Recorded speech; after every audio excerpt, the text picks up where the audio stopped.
Okay, thank you. Let me pull it up here. Earlier this month, I voted, and I hope all of you did too. I never miss an election as a chance to speak out.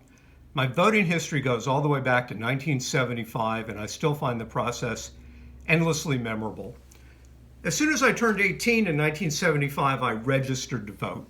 This was in Texas, back when the Texas Republican Party wasn't the well-oiled political juggernaut it is today.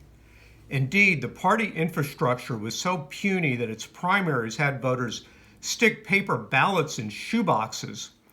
That lack of presence didn't appeal to me, so I registered as a Democrat to get a little more action in the voting. That didn't stop the GOP organization in Hidalgo County from asking me to start a Youth for Ford group at my high school.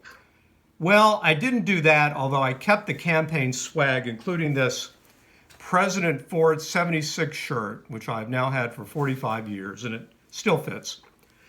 Well, I first voted on May 1st, 1976, the Texas Democratic primary, and I proudly cast my vote for Jerry Ford, yes, Governor Moonbeam, who was young and dynamic and dating Linda Ronstadt. People said that if Brown were elected president, Ronstadt could fill the role of first chick. I was in the hip, aware youth demographic Brown wanted to reach.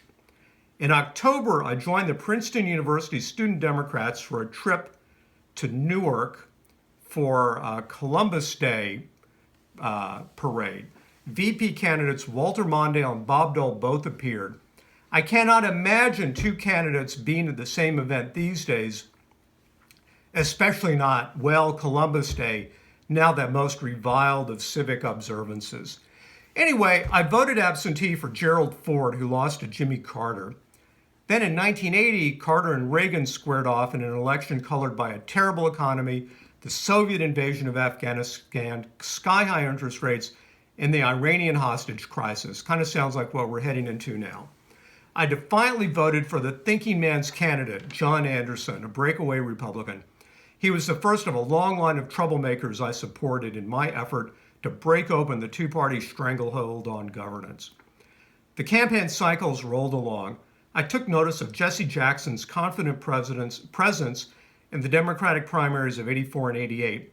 I might have even voted for him as the spoiler candidate in the New York primaries. And I had high hopes for Ross Perot in '92 and '96, but he just couldn't beat out Chappaqua resident Bill Clinton. In October 2016, I attended a libertarian event that featured an appearance by Libertarian VP candidate Bill Weld, former governor of Massachusetts. Wow, I even got his picture. On election day, 2 weeks later, I ran around Midtown taking photos of barricades, police, TV network booths, anything I could find to capture that world historic day in 2016. I especially snapped photos of the news trucks lined up on 6th Avenue next to the Hilton Hotel where Donald Trump had his headquarters for that night. I didn't get to the Javits Center where Hillary Clinton supporters had gathered for a celebration that, well, it never happened. The highlight of campaign 2020 came during a visit to see my son in Boston. We attended a Bernie Sanders rally at Boston Common on February 29th, Leap Day. The weather was freezing, the crowd was a sea of Bernie blue, and the pandemic turned the world upside down 10 days later. And not long after that, Bernie's insurgent campaign was also frozen out. You know what came after that in the primaries. The process reminded me of what New York Mayor Ed Koch said after losing an election in 1992. The people have voted and they must be punished. Well, earlier this month, I did my part in Bedford and Westchester County. I'm already getting my cameras ready for 2022 and 2024. I'll head into the city after voting in Katona to document the election excitement that's sure to come.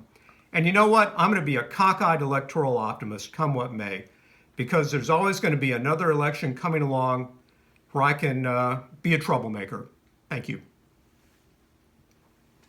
I was literally just about to hit the gun when you finished. I timed these out.